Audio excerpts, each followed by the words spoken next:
Hey, how's it going guys? JaySea here, and I just wanted to spend some time to talk about this Yorick jungle game that I faced against because we are the Malphite top, and this guy is apparently probably the best Yorick jungle in the world. He's ranked 6 on low skill because he has a challenger account with a 67% win rate on Yorick, around there, that kind of win rate. Right now he is on his Smurf, so he's plat 5, and as we're talking right now, this game is plat 5, he's already in plat 1 because he went and skipped his promos and just went to plat 3, then skipped his promos again, went to plat 1. He didn't even do his promo series. That's how huge of an MMR he has. He's just winning non-stop. So let's go over his runes and masteries first, because first and foremost, so he has his attack speed quints, he has his attack speed blues, health per level yellows, and he has AD reds.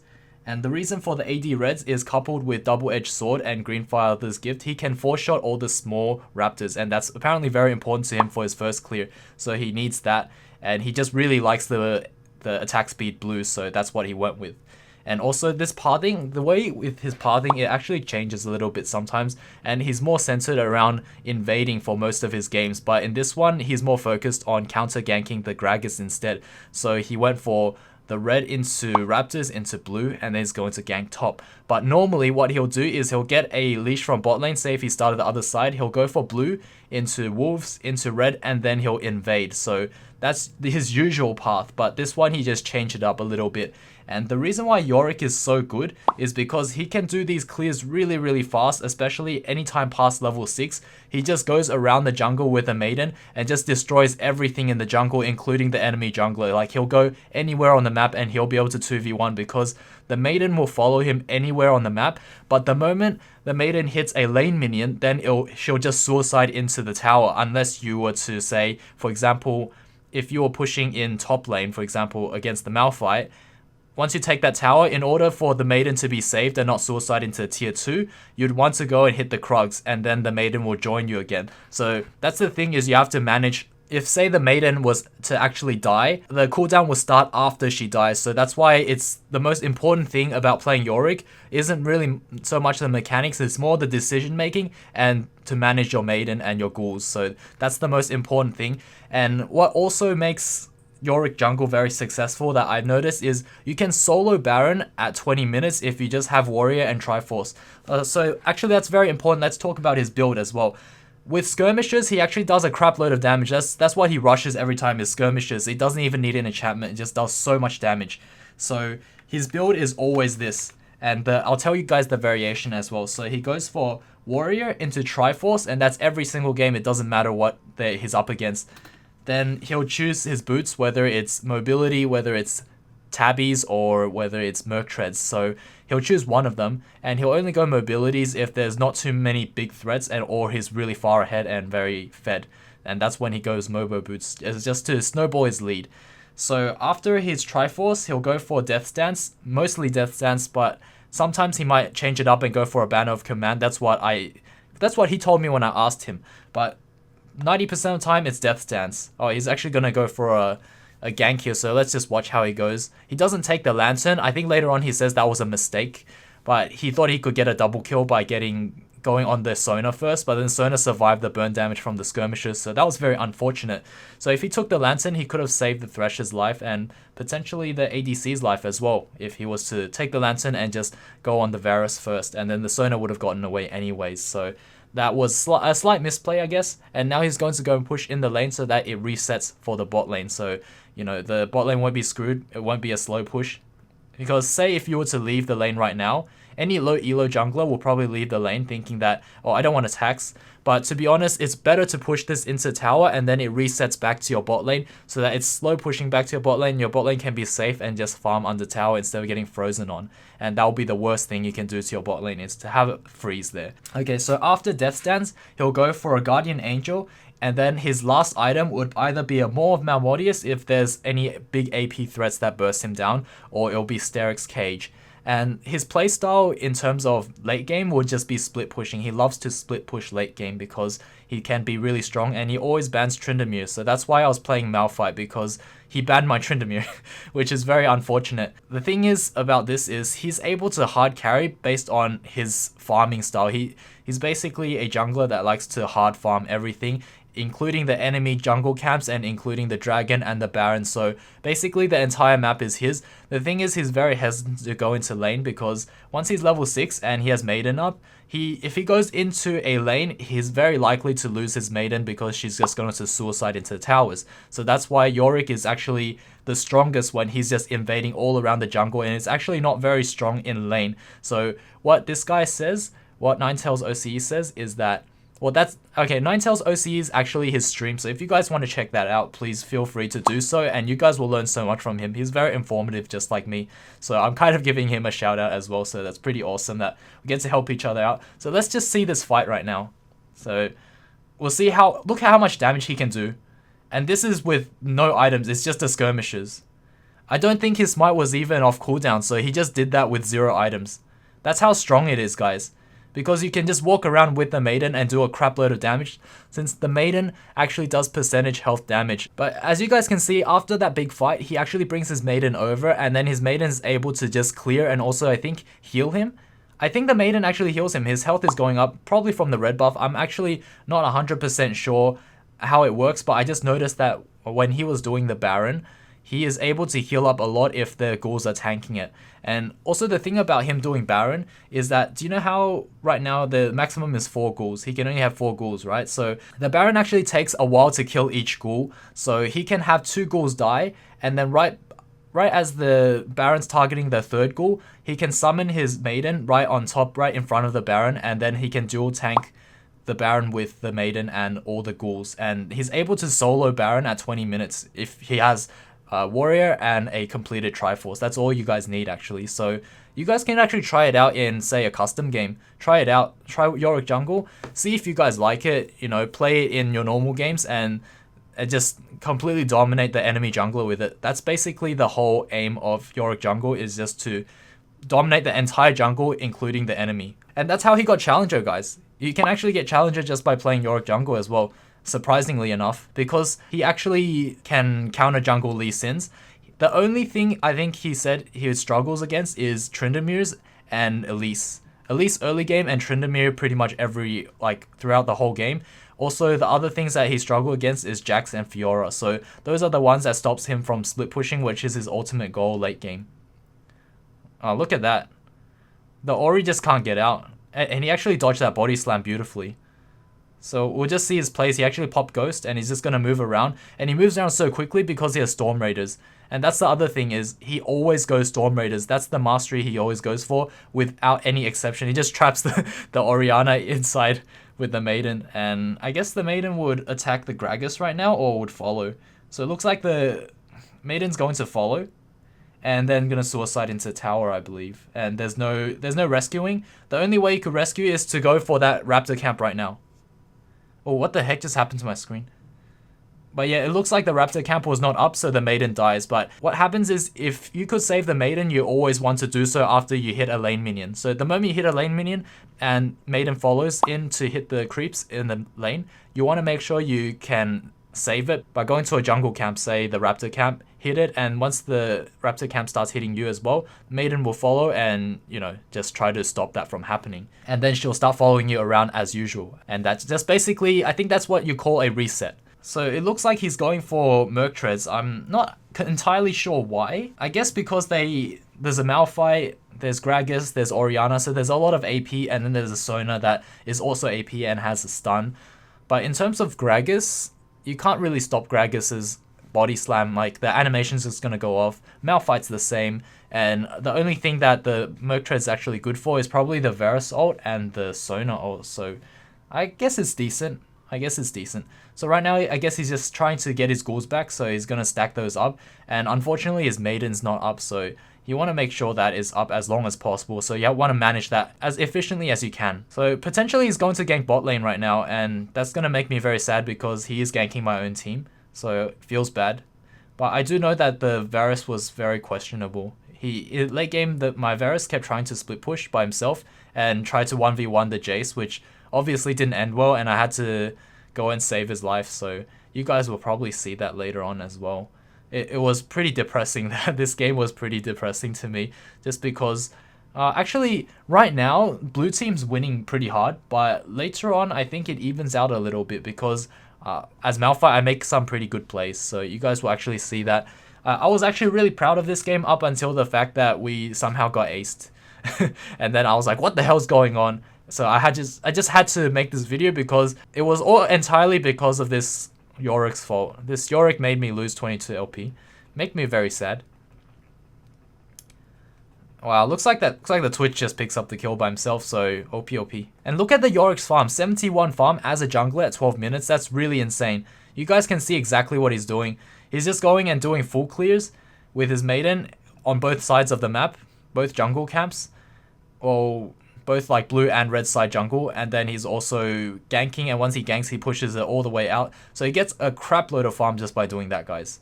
And see how fast the dragon goes down. That dragon probably just stayed up for 10 seconds, just without even using ult. If Yorick had ult up, it will probably last for 6-7 seconds at tops. And just look at this red buff, it's gonna go down really fast as well. He's also doing what, 490? His Q's doing 490 or something insane like that. So yeah, right now he summons the Maiden and he's gonna clear the entire jungle again really quick. So you guys can see the exact speed that he goes for. He doesn't even need to finish off the Gromp. The ghouls and Maiden would just finish it off for him. And you can also trap the Scuttle just like that and do a lot of damage. So if he could land his Mist, which is his E, if he could land it on the Gragas, all those ghouls and the Maiden's going to jump on the Gragas, and it's just going to do a lot of damage if he stays in fights. So it just forces the enemy to run away every time. And if you don't run away, you're just going to lose straight up. I think I get a solo kill. Do I? Oh no. Oh, I think this is where I make the big plays. I'm not sure actually. So just keep a close eye on the map right now and see what happens. Get the ult on the Jace and then the knock up. Yeah, pretty much that's it. From the Gragas at least. The knock up was from the Gragas. I call it a knock up. It's probably just a barrel or cast explode, or his ultimate is probably an easy way to put it. But you guys can see how he will manage this. He'll manage the Maiden after it. Let's see. Wait, the Maiden's not going down? Not going down the lane?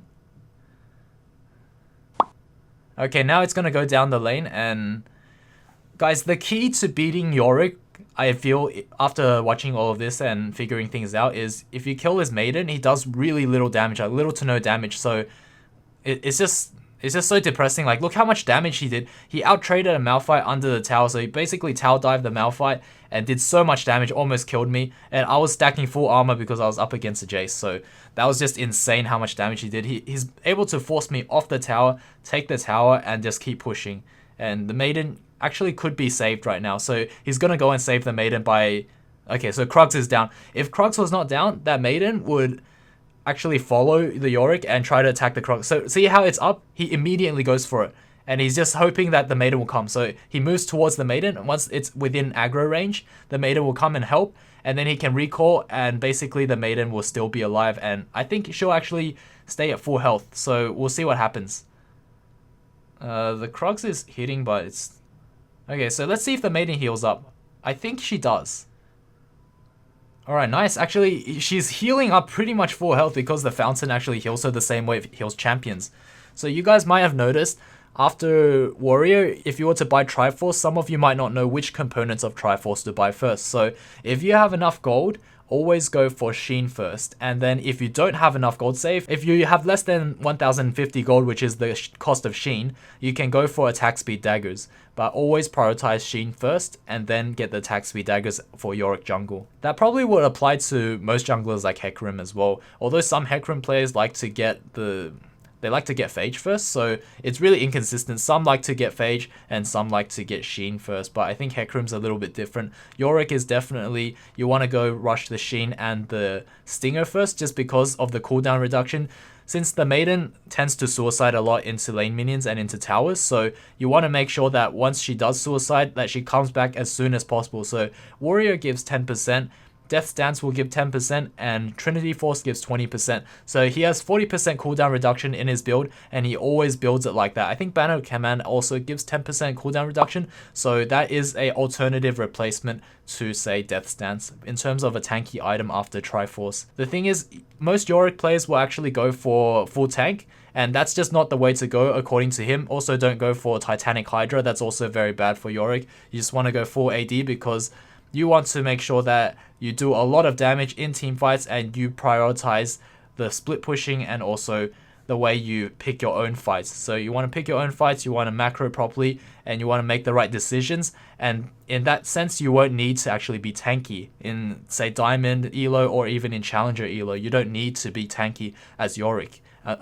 If you run Ghost and Storm Raiders, that is, you can burst someone out with your Maiden and your ghouls, and you can run really fast. No one can slow you, no one can stop you because you have your Storm Raiders. So that's the reasoning behind what he's doing. Alternatively, if you don't want to run Storm Raiders, you can run Warlord's Bloodlust, which is what he also said he tried out, but he likes Storm Raiders a lot better. Just because Warlord's Bloodlust now scales with crit, and none of Yorick's items actually has crit in it, so it's not as efficient, not as cost efficient, not as good, but it also gives a lot of lifesteal in terms of when you Q someone with your Sheen, Warlord's Bloodlust will actually heal a lot, and also give some movement speed, but it also scales with crit, so that's something that's kind of inefficient for Yorick, so that's why he's going for this build, and he's going for these masteries. So right now he's just responding to the Rift Herald. He's going to try to stop the Rift Herald, or maybe stop the Gragas. Might actually get a kill here because he lands a perfect mist, but then Gragas is just too mobile, which doesn't really make sense because he's really fat, so he shouldn't be so mobile, but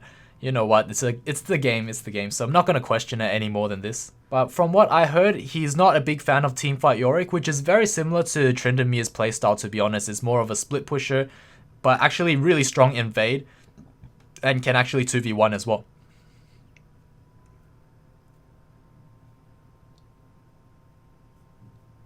So as you guys can see right now, the score is 9-9, so I guess the Yoricks team has been throwing quite a bit, and my team, or well, the Malphite's team is able to catch up a lot more, and we're going to just see exactly what he does. He summons a Maiden, he takes the blue, he does it really quickly, and I think something unfortunate might happen here. Oh my god. So yeah, what happened was I saw the Yorick with my ward, and then I decided to go around and go to this blast cone right here, because that was my only way out. I knew that if I didn't, and then the freaking Jace just shot the blast cone, so there was no way of me escaping once I saw the Yorick from the river. Like, the only way was that blast cone, just to loop around, make them all follow me in a circle, and then blast cone out. And that would have worked really well if I was Tryndamere, because I would be able to E all the way to the blast cone so much easier and get out really clean. So that's like a Tryndamere one-trick mentality right there, is you can use that to escape, especially if you see someone like Yorick. Actually, if I was Tryndamere, I wouldn't be afraid of Yorick's W, so I would just spin out of it, or I could probably even kill the Yorick, so that's really unfortunate that I was playing Malphite and I had to die there. And look at how fast that Baron, guys, look at how fast that Baron died. Like, just look at this Baron call, guys. So he sees the Gragas bot, he sees Orianna mid, and then he just goes for it. You can actually solo. You can solo, you can freaking solo Baron like this. But the thing is, he needs the Maiden to be standing where Yorick is standing. And then the ghouls will tank it, and Yorick will tank it. So with this setup right now, he's not able to solo Baron actually. So say if you were Yorick at the 20-minute mark, you want to solo Baron, and no one else, no teammates is around to help you. What you want to do is with your Maiden, if you can summon it, then you want to make sure that, like, 2 ghouls die, and then you summon it while standing in front of the Baron, and then your Maiden will basically be in front of the Baron, and you'll be able to walk in and out, and then you'll both be able to tank the Baron. Obviously, you want to tank the Baron first, and then once you're low, then you let the Maiden tank it for the rest, and you'll be able to heal up. But anyways, you can solo Baron like that, or if, say, your Maiden is already up, say you've summoned it and you're just walking through the jungle with your Maiden and you found a opportunity to do Baron by yourself, what you can do is you can walk past the Baron and then your Maiden will follow you, right? So she'll be standing in melee range of the Baron, and then after that you start attacking the Baron, and then you move around back in front of the Baron and you start doing that way. That way you'll both be in melee range of the Baron, you'll both be able to dual tank it, and that's how you solo it, guys. You can actually do it. Just give it a try. Always buy a warrior, always buy Triforce, and then Death Stance is just basically situational, I think. That's what he says. But for the 90% of the time, you still want to buy Death Stance. So you might as well just buy those 3 items always, no matter what. And that was a beautiful ultimate by me, the Malphite ult. So give myself a little bit of credit there. And I think that starts to tilt him a little bit. But you know, that 90% win rate on Yorick, just unbeatable, guys. This account is unstoppable for him right now. So that's why it feels bad. You guys will actually see that even though he gets put behind right now, he's 182 CS. He's probably the highest CS in the game right now as a jungler. He's competing against laners, and he's probably the highest right now. Actually, I want to check when he tabs. You guys probably know exactly who the highest is because you guys paused the video, but I didn't, so I wouldn't know exactly. But 182, let's see. Varus is 183. Oh, JaySea is 197, so he's not that far off. He's pretty much a solo laner in terms of EXP, but except jungle camps give so much more gold per CS than lane minions, so he's actually a lot richer than everyone else. He also got Baron for the team, so right now Yoricks' team is a lot stronger than the enemy team regardless of anything, just because Yoricks' macro is just so on point, and that's why he deserves Challenger, guys. If you have really good mechanics, then apparently a lot of silver players, a lot of gold players that are mid laners or top laners have really good mechanics. That's not going to get you far. I mean, it's going to get you somewhere. It's going to get you where you are right now. But if you want to get really far in the solo queue ladder, you want to have your macro play there as well and your decision making, which is what he has. He basically didn't go tanky because he trusts that he can make the right decisions and the right calls, and he knows exactly when to go in, when to back away, so that he doesn't get caught in these bad situations. So he doesn't need to be tanky. And because he's so strong in terms of AD, the moment someone challenges him, he can surprise them with so much damage. Like, look at this. He's going to get collapsed on. Actually, he's dead here, hey. Alright, we all make mistakes, guys, but to be honest, in solo queue, there's room for error. I mean, maybe in Challenger, if he made this kind of mistake twice or 3 times, he probably lost the game.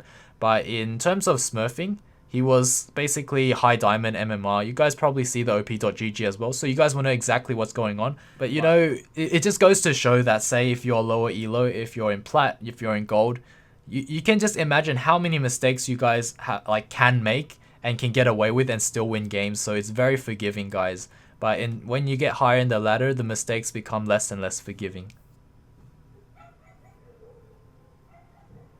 Okay, very nice. So I Malphite, you know, Malphite just doing really well. I mean, my Malphite has 193 CS. That's pretty decent against a Jace, right? I mean, pretty good. But the thing is, I thought that it's more worthwhile to show this one just because Yorick is probably more interesting than Malphite versus Jace. You know what? Honestly, right? If you guys want to see the Malphite versus Jace video, let me know and I'll put that in. But I didn't make my outro when I recorded the Malphite versus Jace video. I didn't say the outro because I was very sure that I was going to do a video on this Yorick, so that's the reason why. And you know what, this wall, right, this wall completely screwed me when I'm the Malphite. This wall completely screwed me, and I thought what I was typing there was, if the Sona could just throw one auto at that wall, I'll be able to get out of it a lot earlier, and that Victor's W wouldn't have pulled me back in. I would have survived very easily because I didn't have ult. I don't know if I had flash up. I'm not sure, actually. I think I did, actually. Maybe, maybe not. So Inferno Drake spawns, and he's just going to get it right away because he has Maiden and the ghouls. Look at how fast he solos it. Like, I'm teleporting right now, and I just couldn't make it in time. I teleport right away. Couldn't make it in time, but at least we get a beautiful ultimate, even though that Yorick doesn't take any damage whatsoever. Pretty insane, actually. But I think Yorick has to back off, or at least solos the... He's gonna solo the Varus. Just look at the damage, though. Pretty insane. So he's able to get out. His whole team dies, but he's going to be able to solo carry gradually. But I do make some decent plays here just to make it so my team catches back up, because I'm all team fight oriented, all focused on team fighting, and I'm all focused on flipping that 50-50 coin just to win. So, I mean, in terms of my engages, they were pretty good this game, to be honest, but they weren't good enough to win. So, you know, his chat's like, oh, there's no tank because Malphite's the tank. And I mean, to be honest, in their their team comp, Thresh is their tank, and Yorick really just wants to split push right now. Although the Baron is coming up, so Yorick can actually get a second Baron. So we're gonna see how exactly he does it, just to swing the tides into his team's favor again. So right now Baron's up and his whole team's alive, but they're not doing Baron just yet. Okay, so he's pinging for the team to push out mid, to start pressuring the mid lane. But then his team's not listening, huh?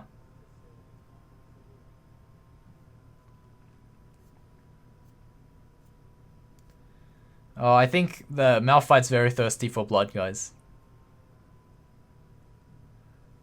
But yeah, no catches because everyone kept their distance, like just the perfect distance. So no boosted ultimates from the Malphite.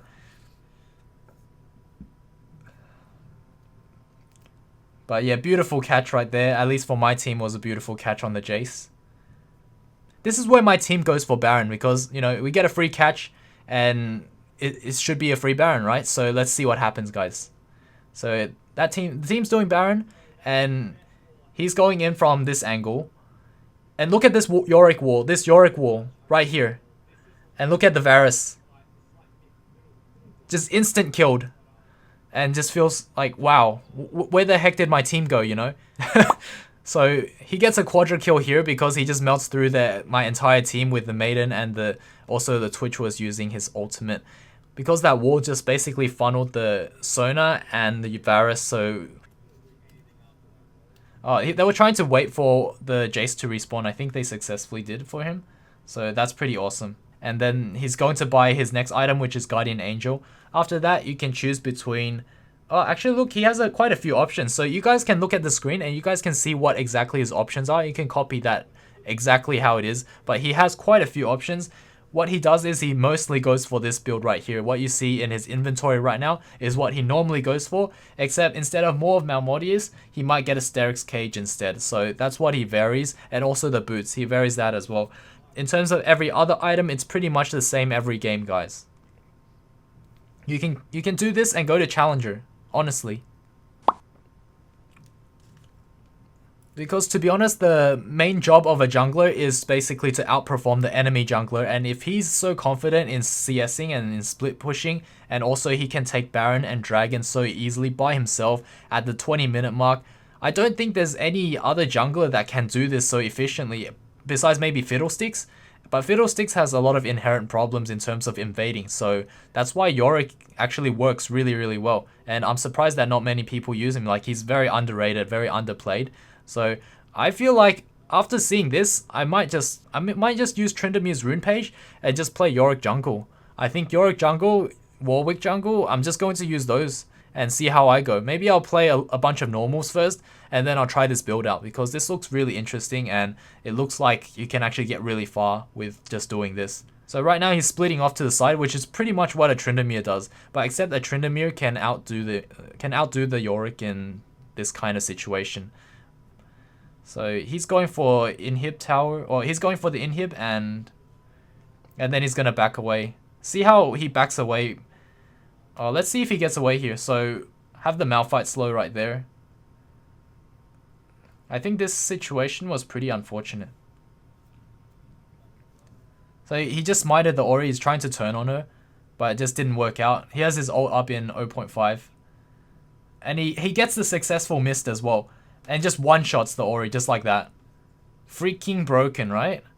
So as Malphite, I know that I don't have enough damage to kill him. And he has Death's Dance. He's just going to outdo. So right now as Malphite, I'm just trying to throw Qs every time it's up. Because I don't have enough mana for anything else. So whenever a Q is up, I just throw Q. Just like that. But then, you know what? No. It feels bad to see myself die, okay? But he just basically one-shotted the Ori. Like, how many people can do that? You know? And the GA is just so on point. By the way, the GA actually synergizes so well with Yorick. Because when you're dying, as Yorick say, if your GA gets popped, if your Maiden and Ghouls are up, those will still attack everything. And they can one-shot ADCs still. They can 100 to 0 ADCs in like a matter of 6 seconds. Like while your GA is coming back up, you can actually kill someone like that. Without doing anything. Basically, you're just AFK, you're just there. And you're just respawning with your GA. You can kill people like that. And he's done it many times. That's why GA is so good. And also, all his items give some survivability or cooldown reduction or mobility. So, all of that is really nice. And the reason why Warrior Enchantment works so well is because Yorick doesn't actually have to deal with lane bullies. So, he can go around the jungle and he can duel people with this build. But if he was, say, what he said on his stream is the equivalent of this Warrior Enchant is Yumu's Ghostblade in lane. And Yorick will never build that item in lane, so if you do build it, you'll get punished way too hard, and you just won't have a good time. But in the jungle, you can get away with this, and you can actually outduel everyone, or almost everyone except for Elise, that's what he said. He can outdo almost everyone in the jungle and invade them, and you can even 2v1 when someone responds with the jungler, just because the ghouls are just so overpowering. They follow you around the entire freaking jungle. You don't need to worry about them suiciding to the towers because you're the jungler. So at this point, the game is just pretty much GG'd. Every lane is now pushed in with inhib, and he basically solo carried this game just because he is Yorick Jungle. Because he's obviously a really good player as well. This guy has played around 700 games as Yorick, so you guys can sink in with that information and know that he is very, very good. He's also number 6 in the world.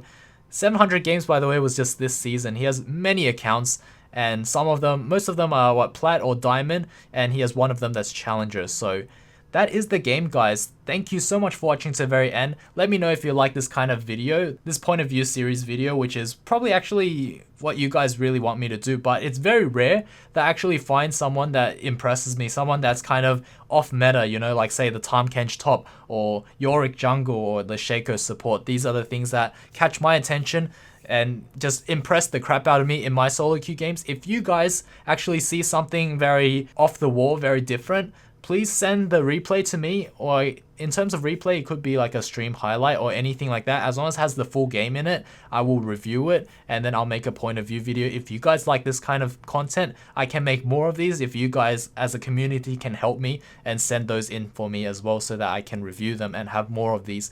Otherwise, it's just my own solo queue experience. So if you guys like my content and want to support this channel, if you haven't already, make sure you hit the subscribe button, you know, the like, the comment, or share it with your favorite online community like Reddit or whatever. And that will actually help this channel grow a lot. It will encourage me to make more videos for you guys, and it will just be a win-win situation for all of us. So make sure you guys do that, okay? Thank you so much for watching to the end, guys, and I'll see you all in the next video. Cheers.